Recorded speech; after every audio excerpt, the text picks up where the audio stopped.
So I went to the Hounds of Baskerville, Sherlock Holmes, Sir Arthur Conan Doyle, and this was my attempt to go back to some of that older pulpy or Gothic horror literature, classic horror stuff. Because I was collecting these older books. This one's in really bad shape, but I was collecting these older books like 30 years ago. Read a few of the short story anthology ones, but I never really got to like the staples, you know? The ones like I knew of the stories, but I've never read the story that I knew the stories of. So I was really looking forward to this one. I thought it would have been better than it was for me. I felt like the prose just didn't land home for me. I gave this a 2 out of 5 stars because the prose was just too rapid, and maybe that's just something from pulp that I just haven't caught on to. But I'm not sure if like all of Conan Doyle's books are like this, but I didn't really feel captivated along the ride, if that makes sense. Like I felt like things were happening, I was hearing about them, and then I expected greater things, and I like greater reveals, greater tension, not greater tension, because like the tension was there because the prose was so like bang, bang, bang, bang, bang, bang, bang. It was just constantly moving, constantly moving, constantly moving.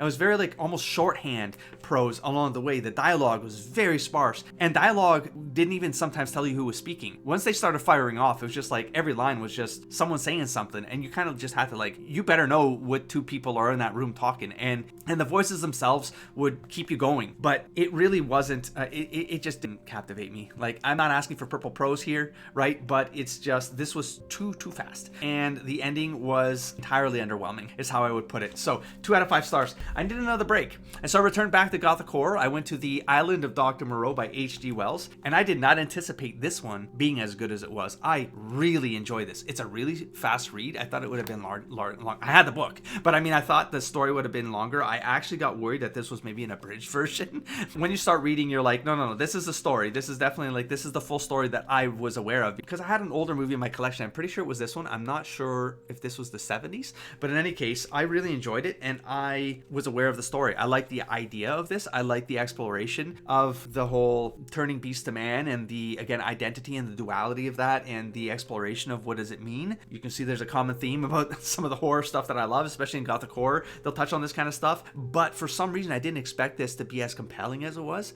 and captivating all the way through. The prose was fluid. Again, it was tight. All the chapters are very small, and it kept things moving in a way that you were always aware of exactly where you were in the story. There was no real deviation. There was a very strong focus on the characters and the evolution of these beast men on this island and what it meant, and there's a spirituality component tied to it, and like a false spirituality in order to keep them in line. And man, there was just so many great ideas in this. So, I mean, it started great. It got right into the action. The middle part, the Act 2, was pretty strong. And then Act 3 just brought it all together. I thought this was like a fascinating read and an unexpected 5 out of 5 star here for The Island of Dr. Moreau. I was very pleasantly surprised. I expected this one to be a 5 out of 5 star book, but it was not. It was I gave it a 4 star. Now, it would have been a 3 star but I really liked certain parts. And that offset the parts that I thought were extremely sluggish, especially for the size of this book. There's a lot of like repetition of prose and ideas. Some of the character development was extremely sluggish, and some of the characters that might have deserved to have had more page time in development, they didn't get it. And I'm keeping my description sort of loose because I released a pretty long review video for Dracula on this channel. It was my first review video on this channel. I'm probably going to do more of them. It was definitely fun to do and get more granular about my thoughts around what happened in this book and why I thought the pros and cons existed, and why it still got it to a 4 star despite me not liking certain parts quite a bit. It's just that I really liked, especially here, that much. I really liked the first quarter of this book. I thought it was like a 6 out of 5 star. So I don't know, crazy math there for reviews, but if you want to check out my deeper thoughts on this, check out the review video on the channel. So we'll move on. I read Mary Shelley's Frankenstein. I just finished this yesterday, and I just recorded the longer review of this book, which will be up on the channel probably before this one. So check that one out. So I'm not going to go too in depth with my thoughts around this one, but I will say that whereas Dracula was shocked me that it was only a 4 out of 5 when I expected it to be a 5 out of 5. This one I expected to be a 3 or 4 out of 5, and it became a 5 out of 5. And so if you want to know why and how and all, why I'm confused about that grading, the fact that I got there was pretty surprising to me. I mean, I'll spoil some of my review in the sense of this was not the story I thought existed for Frankenstein, where you have an aged Dr. Frankenstein that gives life to this corpse creature, and then the corpse creature just goes on a murdering rampage. That's just not what this story is. The Frankenstein monster is actually quite intelligent and very much a tragic victim